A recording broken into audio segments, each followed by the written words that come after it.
Throughout history, the technology of war has continually changed, but the art of war, how a commander commands, has remained more or less the same. Nations have gone out of existence because of their failure to understand what war is all about, including its diplomatic, economic, and social elements. A great commander, one way or another, always seems to understand how all these forces are interrelated.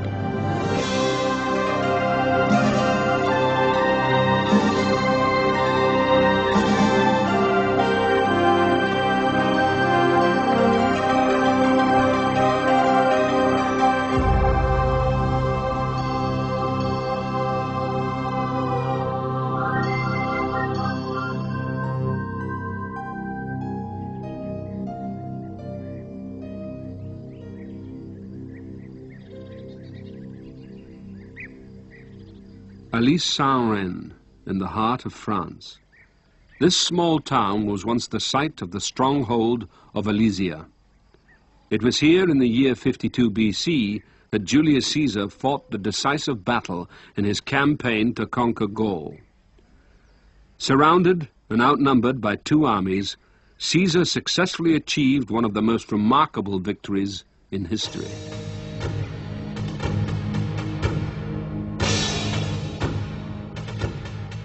Julius Caesar is the most famous of all Roman generals, yet first and foremost, he was a scheming, ambitious politician. He led Rome's armies only so that he could lead Rome. His conquests of Gaul and then of the Roman state itself changed the face of Western civilization.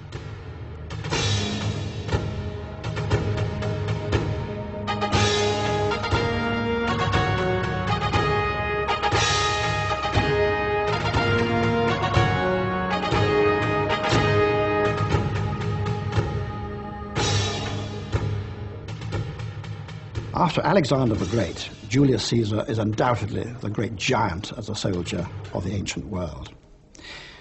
He was considerably older than some generals by the time he got his opportunity. He was in his mid-40s, which in his times was getting on quite a lot in terms of age. He had, in fact, first served in a very junior capacity at the age of 19, but he'd never come to anything like a command position. But we have here in Caesar a general who is not only a great fighting man, but also a great historian, of course. His histories of the Gallic Wars and of the Civil Wars are models of the writing of military history, which to this day have a great influence. But here we have a man very, very sophisticated in mind, whose main interest is really political rather than military. He is trying to build up a reputation through feat of arms which will enable him to dominate the Roman political scene.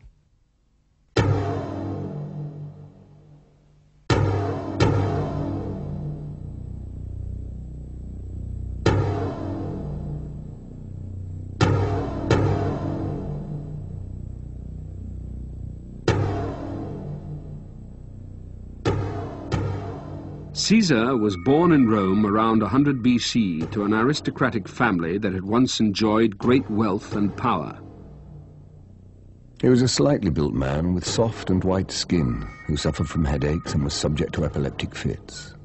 He was particular of his personal appearance and dress, was clean-shaven, and was sensitive of his premature balding.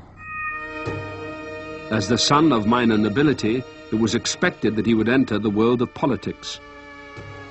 At this time, Rome was the leading power of the ancient world, capital of an empire that circled the Mediterranean.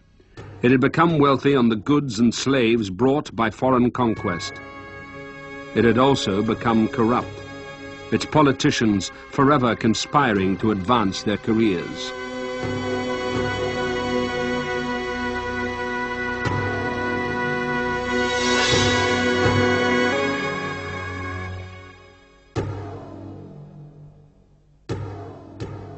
Rome developed a republican system of government with elected magistrates.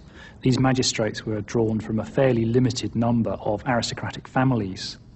And the electorate was not completely free as we would understand it in a modern Western democracy today. what would happen is that the electorate consisted mainly of the dependents of the big noble families who formed alliances with each other to get their favoured candidates elected. So you had a system which depended on personal contacts and influence, and later on, as Rome became very, very rich from her conquests, it came to depend more and more on payment of bribes to people to get them to vote the way you wanted. Caesar unscrupulously exploited this.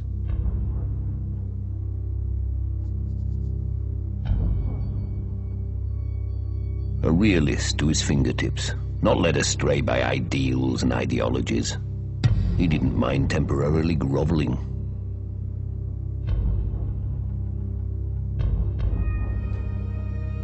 In his 20s, he worked his way up the strict political hierarchy.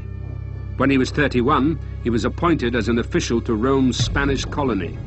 It was there that, coming upon a statue of Alexander the Great, Caesar is said to have wept with envy. Before Alexander had died, aged just 32, he had conquered most of the known world. Caesar felt that he, as yet, had achieved nothing. He returned to Rome, more determined than ever. His lavish bribes and a gift for oratory gradually paid off. He was elected to the Senate, the heart of Rome's political body.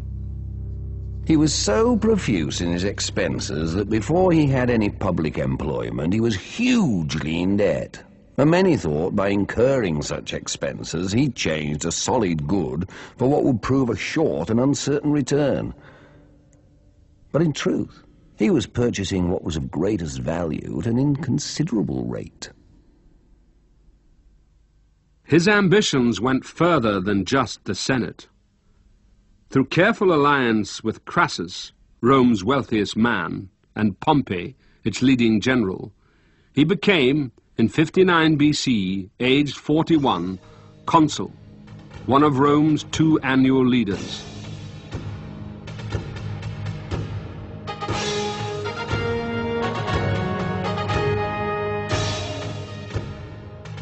Caesar's co-consul, Bibulus, was intimidated into staying at home. Caesar was left to rule alone. His first act was to introduce a law to give land to soldiers. The Senate disapproved, so he used force, knowing that in the long run, the support of soldiers was more valuable than that of politicians. By the end of his year in office, having threatened and bullied his opponents, there were many in the Senate determined that Caesar should stand trial not only for abuse of power, but also theft. They claimed he had replaced the treasury's gold bars with fakes. Caesar, however, avoided trial by taking advantage of a privilege granted to ex-consuls, a governorship of one of the Roman provinces. As a governor, he would be immune from prosecution. He contrived to be assigned first Illyricum, a partially conquered province which offered him opportunities to acquire wealth through military expansion, and secondly, Cisalpine Gaul, which dominated Rome. No one in the Senate dared oppose these appointments. For we do not think resistance possible without a general slaughter. Increasingly powerful, he also took control on the death of its governor of Transalpine Gaul to the west.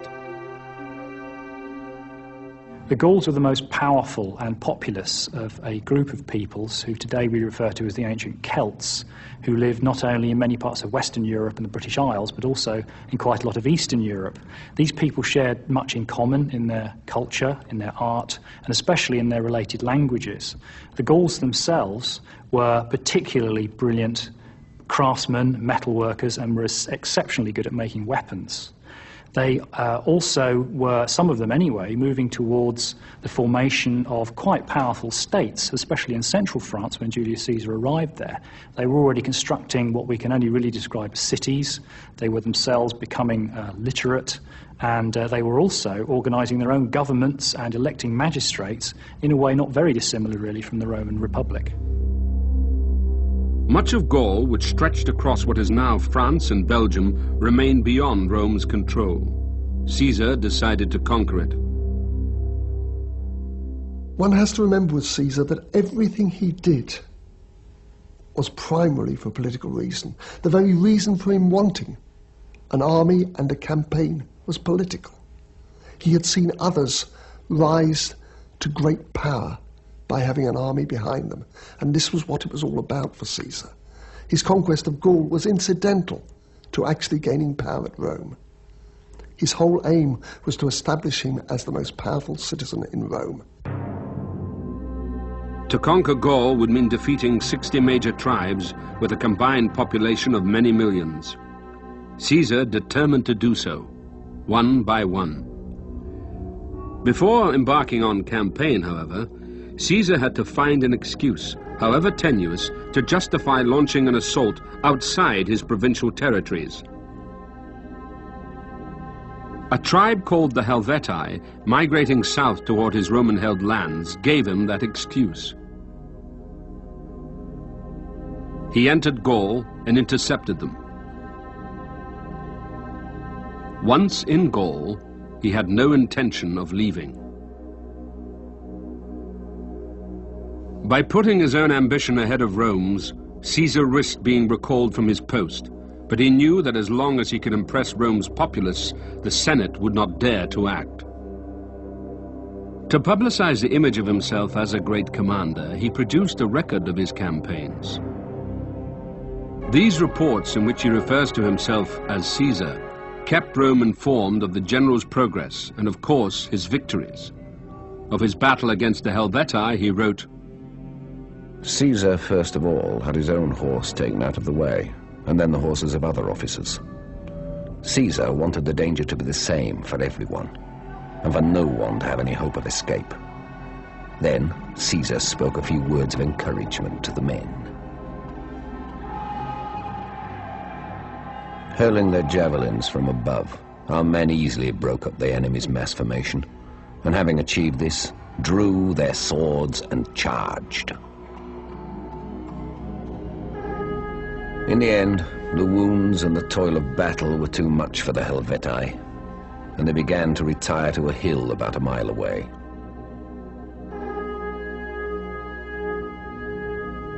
Caesar then turned his attention to securing what would be his eastern border along the river Rhine. He pushed back the German tribes, previously Rome's allies, who had their own ambitions towards Gaul.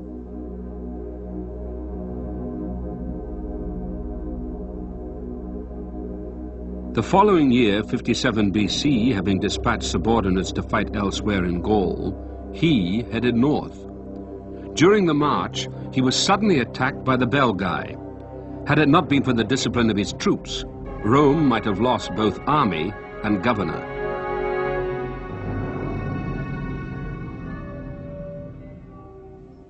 Well, Caesar always had the tremendous personality, the charisma that is necessary in any great general. He had that, but it's quite clear from his own accounts of the early part of his war in Gaul that he was making mistakes and the army was managing to get out of them. I mean, his first 3 battles were in one way or another errors in judgment. The third one in particular, where he is actually ambushed. You know, it is only the sheer guts of the Roman soldier and Caesar's own willingness to go into the front line and fight next to the blokes to inspire them that actually wins the battle. So, I mean, he does have a great input, but his actual generalship in these early battles is poor. Rome heard only of his successes, and his reputation grew. After wintering near the borders of Italy to keep informed of political developments, Caesar continued on his quest to subdue Gaul. In 56 BC, he defeated important maritime tribes on the western Atlantic coast. Then the following year, he returned to secure the eastern border on the Rhine. In 55 and then 54 BC, he became the first Roman general to raid Britain. In military terms, the raids were almost disasters, but once again, Rome was impressed by what it heard of his achievements. In Gaul, however, his brutal repression of the population earned him little admiration.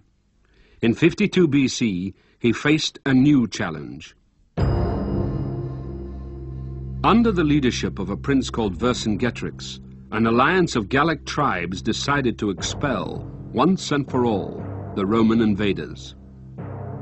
Vercingetorix knew that Caesar's strategy was dependent on keeping Roman supply routes open.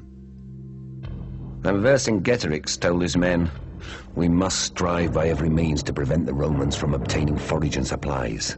This will be easy, since we are strong in cavalry and the season is in our favour. Along the enemy's line of march, we must burn all the villages and farms within the radius that their foragers can cover. The Romans will either succumb to starvation or have to expose themselves to serious risk by going far from their camp." This policy was only partly successful, and both generals realized that the outcome would have to be decided by direct confrontation.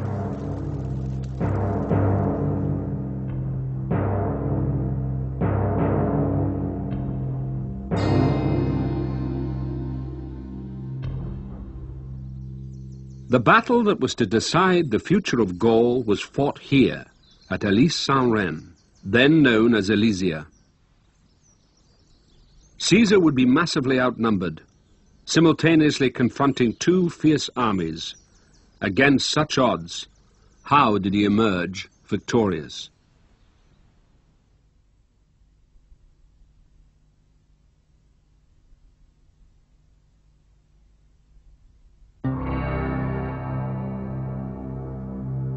Whatever the sacrifice involved, his determination to rule Gaul and one day Rome never wavered.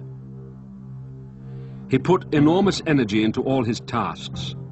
Where others would journey 50 miles a day, Caesar would travel 100. His workload amazed his contemporaries. He simply refused to allow himself to be beaten. Caesar was a most skillful swordsman and horseman, and showed surprising powers of endurance. He always led his army, more often on foot than in the saddle, went bareheaded in the sun and the rain alike, and could travel for long distances at incredible speed, taking very little luggage.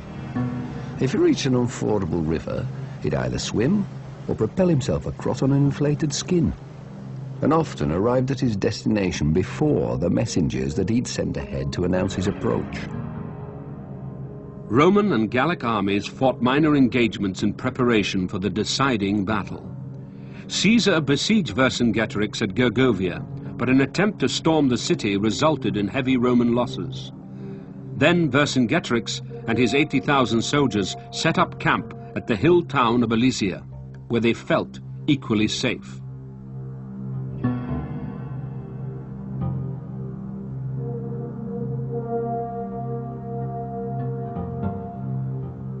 When Caesar arrived in the valley below, he saw why. He was confronted with an invulnerable hill, a natural fortress. The sides were too steep for direct assault. Caesar went ahead of his troops and rode to the top of a nearby hill.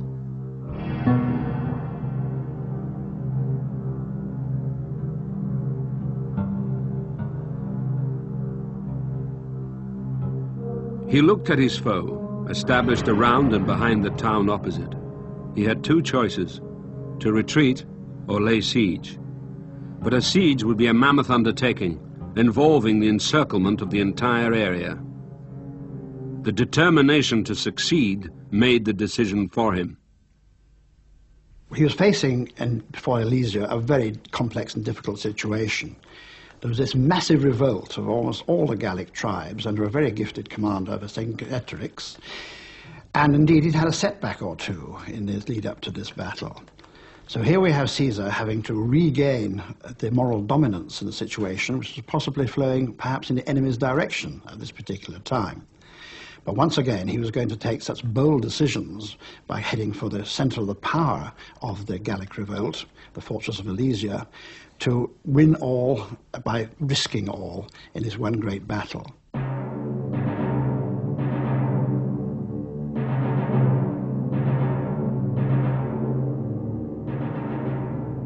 The Roman army could not always rely on its commanders. The political background of Roman generals was no guarantee of expertise in war. Well, political and military command was completely integrated because the senior military commanders were themselves also the senior politicians of the Roman state. This goes right the way back to the beginnings of Roman history, when Roman aristocrats were themselves citizen soldiers who led the army in battle. And the Romans never, until very late in imperial times, about 300 years after the time of Julius Caesar, developed a separate professional officer corps. Right the way through the expansion of the Roman Empire and during its height, the army command remained carried out by senior politicians, and it was a part of their normal career function.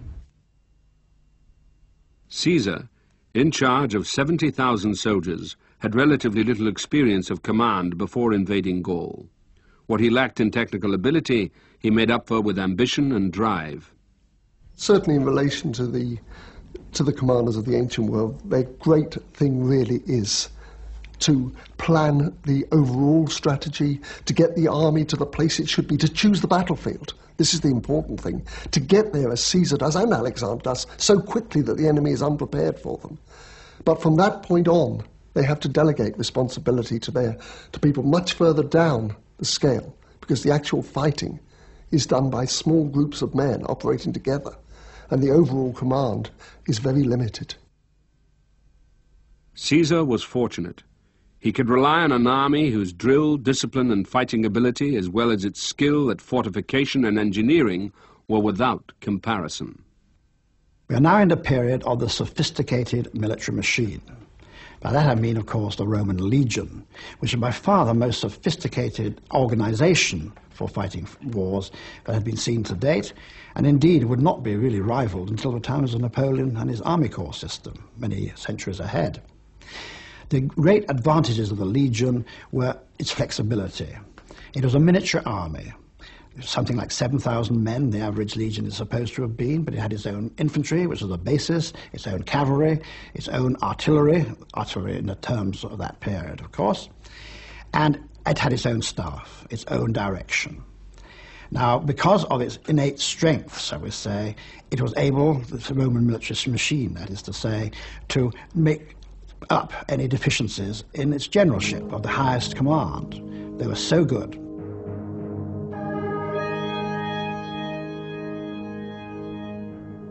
In the 150 years before the time of Caesar, they had virtually not changed at all in their fighting system. They are unique as an army in that the individual soldier fought with a sword. Now that makes him unique, and it wasn't even a slashing sword, it was a thrusting sword used underarm like this. And he fought at very, very close range, eyeball to eyeball. It fitted the Italian characteristics very, very much. The Italians have this, or the Italians in Roman times had this infinite capacity for hard work. They had a tremendous resilience. They could suffer a defeat and still recover and fight back. And this is the great asset of the Roman army, that you can give them an almost impossible task to do, and they will do it, where many other armies would just give up and say it's not possible. And it shows up very, very well in the Siege of Alesia. If Caesar could defeat Vercingetorix, Gaul would finally be his. It was a daunting challenge, but with his army, he was sure it could be done. First, he spread his troops in 8 main bases around the hill. Vercingetorix, whose army would face starvation if he allowed himself to be encircled, launched a preemptive cavalry attack, but it was repulsed. To prevent further cavalry attacks, the Romans dug a deep trench between the rivers on either side of the hill. Then they worked to construct in a matter of days a defensive cordon 11 miles long. As Caesar did not have enough men to defend its entire length, he ordered the installation of deadly obstacles. Behind rows of metal spikes and sharpened stakes designed to cripple men and horses, they dug 2 further trenches, one of them flooded. The earth from the trenches formed a 12-foot wall on which they built a wooden fence dominated by towers. If it worked, it would be at best impenetrable. At worst, it would delay an individual assault long enough for Caesar to send extra troops to repel it. He knew that Vercingetorix had sent for urgent reinforcements, and so he set about building a second defensive cordon, facing outwards. This one was an enormous 14 miles long. There is a very interesting comment by a later Roman general called Corbulo, who says that more campaigns are won by the delabra, this is the Roman entrenching tool, than by the sword. And this is the essence of the Roman siege technique. They just keep at it. They will not give up. And the enemy often knew that if the Romans had surrounded them, they'd had it, because the Romans would not give up. And many, many sieges were over before that even started for this very reason. But Vercingetorix didn't know this. He thought he could win, and he was wrong. And if he'd known the Romans better, he'd have known he was wrong. Vercingetorix's reinforcements arrived. Even tribes which Caesar had recently beaten and allied with Rome sent troops. Caesar claimed that over 250,000 extra men now faced him from beyond his outer lines. This massive Gallic army set up camp on a hill a mile away, their cavalry positioned at their front on the plain. Caesar ordered his soldiers to prepare for battle. The next day, the Gallic army outside the lines sent its cavalry to launch an attack. Vercingetorix, who could not communicate with the Gauls outside, reacted by sending troops to fill in the trench nearest Alesia. The fighting lasted all day, but by sunset, the Romans had forced the Gauls to retreat. The following evening, the Gallic army outside the lines waited until midnight before launching a renewed assault on the defenses. Vercingetorix also sent men down from Alesia to attack Caesar's inner line. The Romans faced fierce onslaughts in front and behind them. It was too dark to see, and casualties were heavy on both sides. The generals, who had been detailed for the defense of this particular sector, reinforced the points where they knew the troops were hard-pressed, with men brought up from well behind the fighting line. But Caesar's defenses were effective. Hundreds of Gauls were impaled on the obstacles or killed by javelins and arrows fired from the ramparts.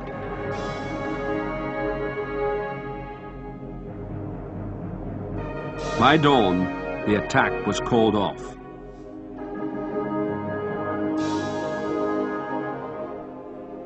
Both Gallic armies were low on supplies and had little choice but to carry on fighting or accept defeat. The Gallic army outside the lines decided to focus its attention on the Roman camp at the foot of a small hill north of Alesia.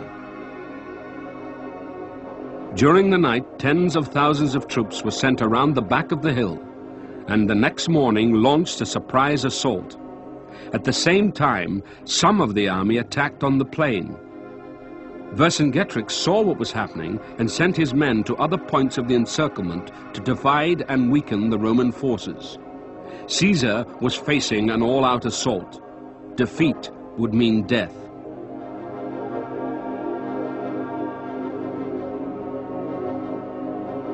Distributed as they were along lines of such length, the Romans found it difficult to meet simultaneous attacks in many different places. They were unnerved too by the shouts they could hear behind them as they fought, which indicated that their lives were not in their own hands, but depended on the bravery of others. It is nearly always invisible dangers that are most terrifying.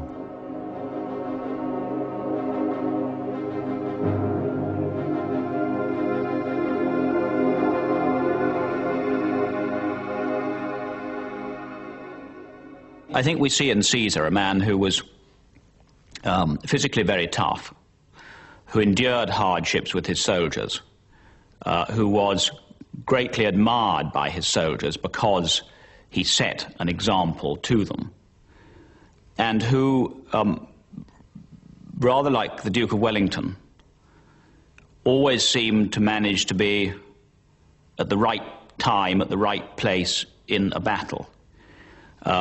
In that sense, he was a great tactician, perhaps a greater tactician than a strategist. And so, although he did certainly make mistakes and was sometimes surprised, he had so much confidence in his own ability as a commander And he was such a brave and physically tough man that he was able to intervene, to restore situations, to calm the nerves of his soldiers confronted by wild Gallic tribes or wild Britons, and somehow turn a situation of crisis to his advantage.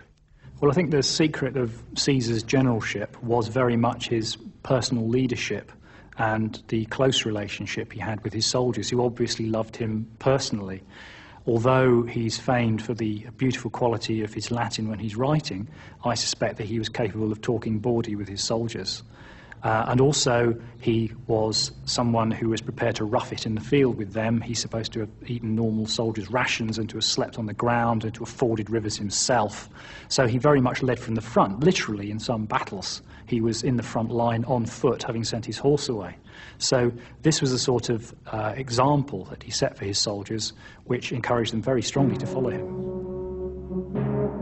Though turning a blind eye to much of their misbehaviour, he allowed no deserter or mutineer to escape severe punishment. Sometimes, if victory had been complete enough, he relieved the troops of all military duties and let them carry on as wildly as they pleased.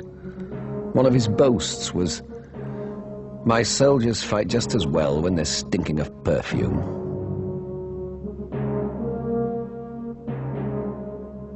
Napoleon, of course, was a great admirer of Caesar and took his commentaries with him on campaign.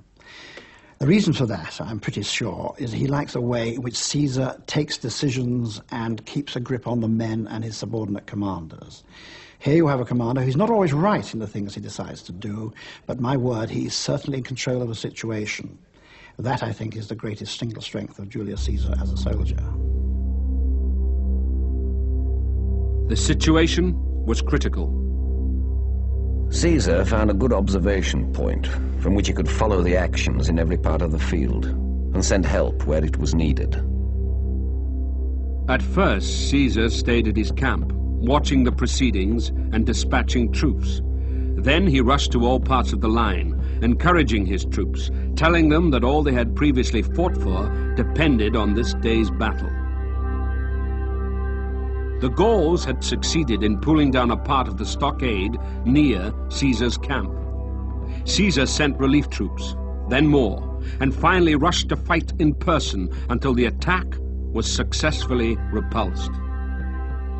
He could see that his troops were weakening against the main Gallic assault to the north, and he sent the order that all his cavalry should leave the defenses and attack the Gauls from the rear. Caesar, during these attacks, the last days of the siege, Caesar is there, always, and always willing to go anywhere he's needed. His main input in this is inspiration. Wherever the lines are pushed hard, Caesar is there, encouraging the troops, sending up reinforcements, showing the troops that he is there, that he will suffer the same as they do, that he isn't hiding away somewhere where he can't be got. This is the great thing about Caesar. When it actually comes to it, he is willing to be in the front line, actually fighting, if necessary, to inspire his troops. And this is his great asset, in spite of the fact he's not as young as most commanders. I mean, you're talking about a man nearing 50 here. He is willing to be there with them fighting.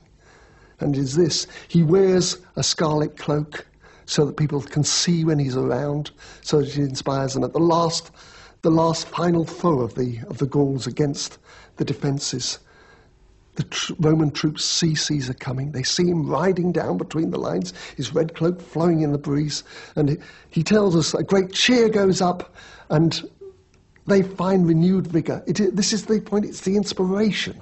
These troops have been fighting for hours and hours and hours, yet Caesar's own presence there gives them the renewed vigour to throw the Gauls out. And that is the point of victory.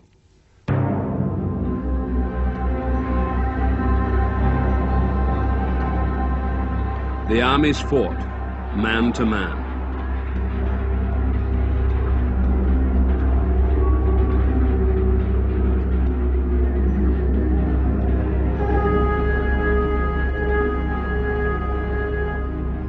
Napoleon, centuries later, wrote,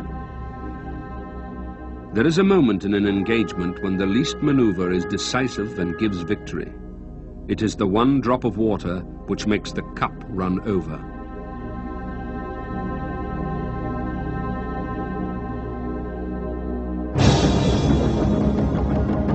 When Caesar's horsemen suddenly appeared to their rear, the Gauls, launching the main attack, panicked.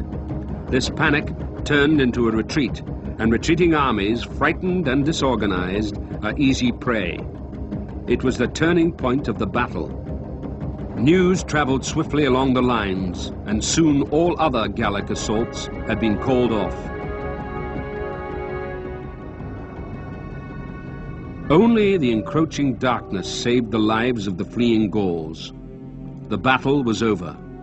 Caesar had successfully defended 25 miles of entrenchment and beaten 2 armies, who, combined, had outnumbered him by at least 5 to 1.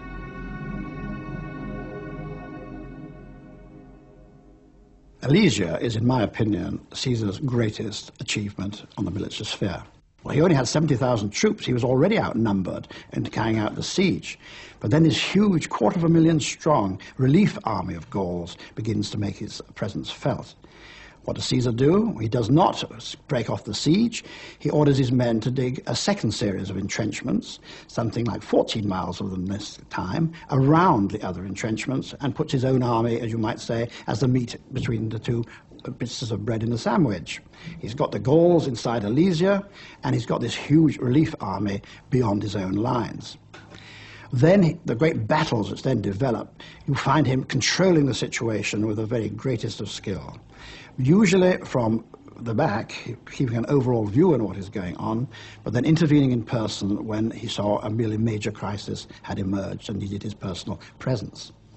So you find him, therefore, taking on almost impossible odds, one would think, in this battle. Some would say possibly a little rashly.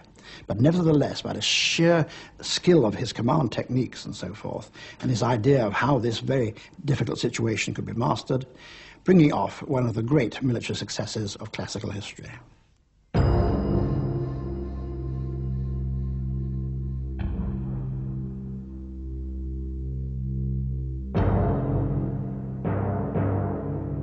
The next day, Vercingetorix surrendered. He was offered no pity. Chained up like an animal, he was led off to be paraded through the streets of Rome, where, years later, he was ritually strangled during one of Caesar's triumphant celebrations.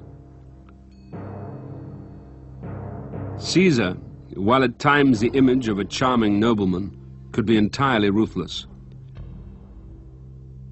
Every action was motivated by political calculation, whether it was the granting of mercy or the sentence of death.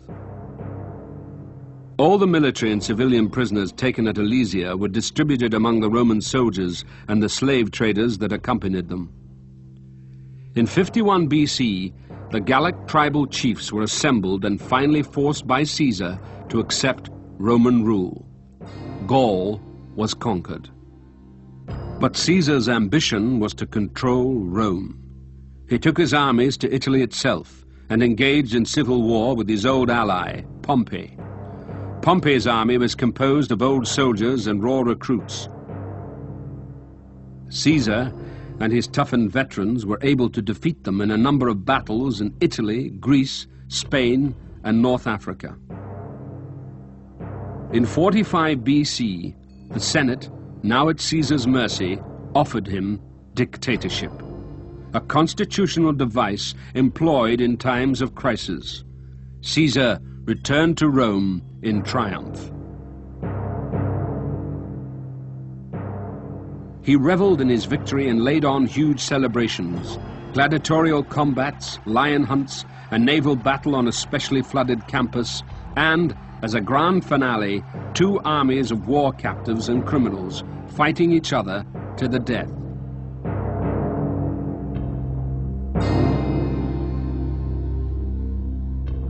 But in the streets and markets of Rome, some refused to rejoice over a destructive civil war.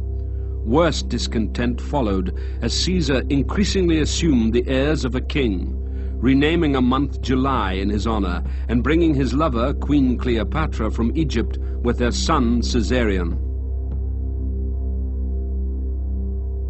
Some of the Senate were feeling increasingly ignored. Rumors spread of plots to kill the mighty Caesar. He knew his life was in danger, but he declined a bodyguard, declaring, "It is better to die once than to live always in fear of death."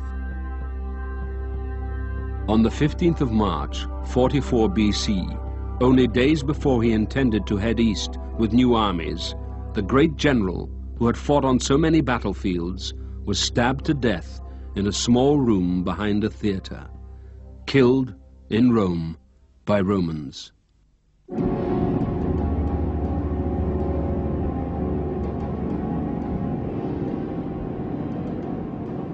The state was thrown into chaos until Augustus, Caesar's adopted nephew, took power and became the first Roman emperor. Among the potential rivals he had assassinated was Caesar's only son. Well, on the one hand, Caesar destroyed by violence the rising civilization of the Gauls themselves, which is one of the great might-have-beens of European history. On the other hand, in its place grew up a Gallo-Roman civilization, a mixture of Gaulish and Roman, which became one of the great glories of Roman history. It led to the land of France being dotted with beautiful classical cities and the countryside holding thousands of Roman villas. It became a very wealthy land and became, in economic and military terms, the kingpin of the Western Roman Empire. Caesar's legacy, of course, is enormous. Of all the great men of history, probably it's the greatest. Militarily, it's not that important because he didn't really make any innovations. He was, at the end, an efficient general, though often he went over the top and took appalling risks. But by conquering Gaul and establishing it as a Roman province, he changed the direction of Roman history. The Romans had always concentrated on an empire centered around the Mediterranean. They had warded off attacks from the north. They defeated the Germans when they invaded Italy. They defeated the Gauls under similar circumstances. But now, for the first time, they had established a large province in Europe, making the Roman Empire from thenceforth Eurocentric rather than Mediterranean-centered. Politically, of course, his influence was almost infinite. By embarking on the civil war, he took over power at Rome and became dictator, which is the equivalent to king, all except name. Although it involved another civil war before this system of governing by one man could be established, his nephew Augustus managed to continue the system and established a state governed by a single man rather than a republic. And of course, all the following Roman emperors called themselves Caesar to try and get some of the reflected glory of the great man himself. And of course it went on even beyond there. The Kaiser in Germany is of course Caesar, so is the Shah of Persia possibly, and the Tsar of Russia. They're all corruptions of Caesar.